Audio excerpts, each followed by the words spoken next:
ang katikista. Andito tayo. Bakit? Kasi po sabi ko nga kanina, lahat ng gampanin na yan, kaya mo ng gampanan yan. Anytime wala siyang sekretary, walang gagawa ng trabaho sa loob ng opisina, pwede kanya tawagin para ikaw gumawa sa kanya tumulong. Kapag walang magkukumunyon, magbibigay ng komunyon, pwede kanyang tawagin para ikaw magbigay ng komunyon. Kasi you are being sent. Kasi nanumpa ka sa obispo. Bilang isang lector, pag wala siyang, halimbawa sa mga, anong tawag doon? Dito, ano po ang tawag dito? Parang, sa amin kasi sa Manyan, doon sa leader ng BEC, pag mag-misa ang pare. Yun ang trabaho ni katikista. Hindi dapat dumidiretso si BEC kay Father para makipag-ano. Hindi. Trabaho yun ng katikista. Bakit? Kasi trabaho ng katikista i-prepare yung BEC na yun. Kasi dapat yung pare para magbigay ng misa. I-prepare niya. Dapat naka-ready. Pagdating sa BEC, pagdating doon, ang nangyayari kasi, kung sino yung leader ng BEC, yun ay gumagalaw. Pero dapat nga normally sa amin noon, pag mag-misa ang pare, may kasama siyang katulong. Sabi nga natin, kaagapay ang katikista. May kasama dapat siya katikista. Kasi whatever happens doon sa BEC, walang magsasalita, walang ibang tatawagin ng tao, walang pwedeng mag-commentator, walang iba. The catechist should be there, must be there, kasi siya yung tatawagin ng tao para dapat gumawa ng trabaho na yun. Okay? So, ganun kalaki yung trabaho ng mga responsibilidad ng mga katikista. Hindi siya ganun kasimple. Nakakala natin magtuturo lang tayo, okay na. So, pagkatapos yung ibang ministry, tayo din natin gawin. Bakit? Nung tayo ay maging katekista, nung tayo ay, di ba nagkaroon ng formation? Sino ang tinuruan ng sacraments? Yung katekista. Inilatag sa atin ang tinuruan tayo sa mga sacraments. Ano yung liturgia? Paano yung pagkakasunod ng liturgy? Di ba?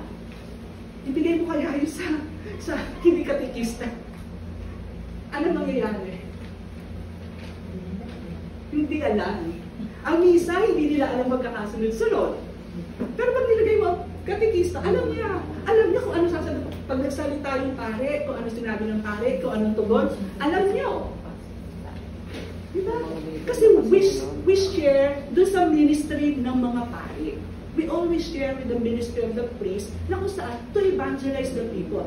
The catechist, the ministry of the catechist, ito po, sa lahat ng ministry sa parokya, sa simbahan, kaya lang po yung nilagyan ng ministry na nakasulat sa Vatican. The ministry of the catechist. The institution of the ministry of the catechist. Okay?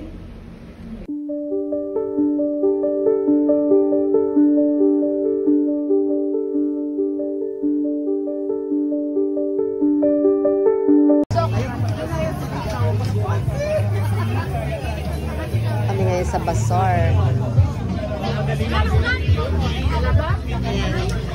Sis, wala na kamote lang nga. Mayroon pa rin konti. Meron pa rin konti. Masyal muna kami nila. Nila Ate Tess. Ayan, Ate Tess. Sabi mo na sa Ate Tess. Ay, may bisita na ako. Sa Ate Tess, tutulog na daw siya sa salita. Ayan, ginawa ko daw siyang baby kasi ang dami niyang unan. Napapalibutan na unan. Meron pa tiwalya, Diyos ko Lord. Mag-isa ka dito sa kamate kasi ikaw dyan ka, malaki ka eh. Ginawa mo akong ano eh. Ayan, dyan ako natutulog. Ngayon, ikaw mag-isa dyan kasi doon ako sa kabilang kama. O, diba, duwagers ako. Naganap ako ng asawa yan, si Ate Tess, o, diba? O, sige na, mag-internet ka muna dyan. Sige na, dali na. Shower muna ako. Okay, matutulog na kami. At dito ako sa kabilang kama. Dito sa maliit na kama. Nakaligo na ako. na, patatapon ng kapal. Ayan si Ate Tess, oh. Sister Roche. Si Roche. Hello, duwag kaya, talagang duwag. Duwag talaga daw ako. Yung pinto, sasarado namin yung pinto kasi nga sa Ate Tess ay gusto niya nakasara. Gusto daw patayin pang ilaw, hindi naman ako makatulog na walang ilaw. Dito siya sa madilim. Kasi pag ako lang mag-isa, nakabukas pati ito, dalawa yan. Nakabukas ang pinto at mga ilaw. Ngayon, sarado natin ang pinto. Tapos ang yan si Ate Tess sa kama ko kasi dyan siya. Dito ako sa kabila. Duwag yan, duwag. Duwag. Mag-internet lang kami, maya-maya tulog na kami.